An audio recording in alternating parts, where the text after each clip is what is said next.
আসসালামু আলাইকুম, কেমন আছেন সবাই? আশা করি যে যেখান থেকে দেখছেন ভালো আছেন এবং সুস্থ আছেন, নিজের পরিবারের সাথে নিরাপদে আছেন। বাচ্চাদেরকে আপনি ছোটোবেলা থেকে যেভাবে গড়ে তুলবেন, একটা বাচ্চা কিন্তু ঠিক সেইভাবেই গড়ে উঠবে, সেই মূল্যবোধগুলো নিয়েই গড়ে উঠবে। বিশেষ করে ইসলামের যে চর্চাগুলো, সেগুলো কিন্তু বাচ্চাদেরকে ছোটোবেলা থেকেই শুরু করে দিতে হবে। পাশে যদি কোনো ছোটো বাচ্চা থাকে আর এখন রমজান মাস চলছে, সে যদি রোজা রাখতে চায়, তাকে কখনোই নিরুৎসাহ করবেন না, তাকে উৎসাহ দেবেন, তাকে নিয়মকানুন সুন্দর করে বুঝিয়ে উঠবেন। সম্পূর্ণ না পারলেও সে কিন্তু কিছু কিছু করে আস্তে আস্তে সেগুলোই শিখে উঠবে। তো বাচ্চারা রোজা রাখলে যা হয়, তাদের পছন্দের খাবারটা তাদেরকে তৈরি করে দিতে হয়। আর আমার মেয়ের হচ্ছে ইফতারের পর বিরিয়ানি, তেহারি, পোলাও, বিশেষ করে আমার মেয়ের না, তার বাবারও এসব ভীষণ পছন্দ। ছোলা পেঁয়াজও সেগুলো তারা তারাবির পর খায়। তো যাই হোক, রান্না করে নিয়েছিলাম তেহারি, আর তার সাথে যদি একটু বোরহানি না হয় তাহলে কি চলে? যদিও এটাকে যদি বোরহানি বলি, সবাই আমার পেছনে তারা করবে, মানে ইচ্ছা মতো কমেন্ট বক্সে গালাগালি করবে, এটা ভাই বোরহানির ছোটো ভাই, আমি তো আবার ফাঁকিবাজ ভাই। তবে হাতের কাছে যা থাকে তাই দিয়ে ফাঁকিবাজি কিছু রেসিপির মানে তৈরি করার চেষ্টা করি।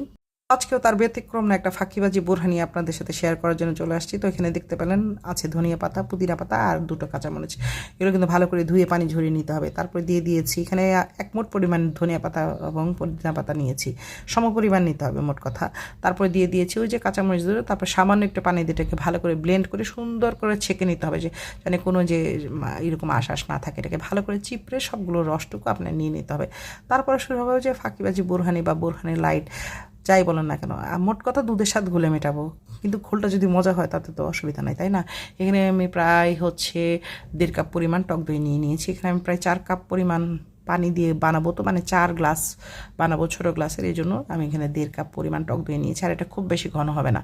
তারপর দিয়ে দিলাম ওই যে পুদিনা পাতা, ধনিয়া পাতা আর কাঁচামরিচের যে জুসটা ছিল সেটা। এখন দিয়ে দিচ্ছি চিনি। চিনিটা অবশ্যই ডিপেন্ড করে আপনি কতটুকু মিষ্টি খাবেন, কতটুকু ঝাল টক মিষ্টির ব্যালেন্সটা থাকবে সেটার উপর। তারপর দিয়ে দিচ্ছি গোলমরিচের গুঁড়ো, কারণ কাঁচামরিচ দুটো হ্যাভি ঝাল, তাই গোলমরিচের গুঁড়োটা হাফ চা চামচ পরিমাণ দিয়েছি। হাফ চা চামচ পরিমাণের থেকে একটু বেশি দিয়েছি লবণ। তারপরে দিয়েছি 1.5 চা চামচ পরিমাণ বিট লবণ। আর চিনিটা কিন্তু আমি এখানে প্রায় 3 টেবিল চামচের মতো চিনি দিয়েছি। তারপরে ওই যে ছোট ছোট কাপ দেখলেন, সেই কাপের 4 কাপ পানি দিয়ে এটাকে ভালো করে ব্লেন্ড করে নিয়েছি। আর খুব সুন্দর পাতলা একটা বোরহানির লাইট হয়ে গিয়েছে। বিশ্বাস করেন অনেকগুলো ইনগ্রিডিয়েন্টস বাদ ছিল এখানে বোরহানিতে। বিশেষ করে যে বোরহানির যে একটা ঝাঁঝালো ফ্লেভার থাকে সরিষা, সেটা তো দিই নেই, ঘরে ছিল, কিন্তু যে বাটাবাটির ঝামেলা ছিল না। আর হুট করে মাথায় মনে হলো যে টক দই আছে, একটু বানিয়ে ফেলি। তারপরে এই যেরকম ফাঁকিবাজি একটা বোরহানি বাচ্চাদের সামনে দিলে কিন্তু বাচ্চারা একদমই বুঝতেই পারে না যে এটার মধ্যে অনেক কিছু ইনগ্রিডিয়েন্টস কম। ইভেন বাচ্চার বাপেও বুঝতে পারে নাই। তাহলে বুঝেন কত মজা হয়েছিল এটা।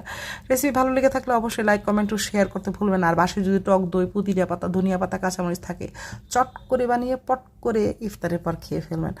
অবশ্যই লাইক কমেন্ট ও শেয়ার করতে ভুলবেন না। ধন্যবাদ সবাইকে এতক্ষণ আমার সাথে থাকার জন্য।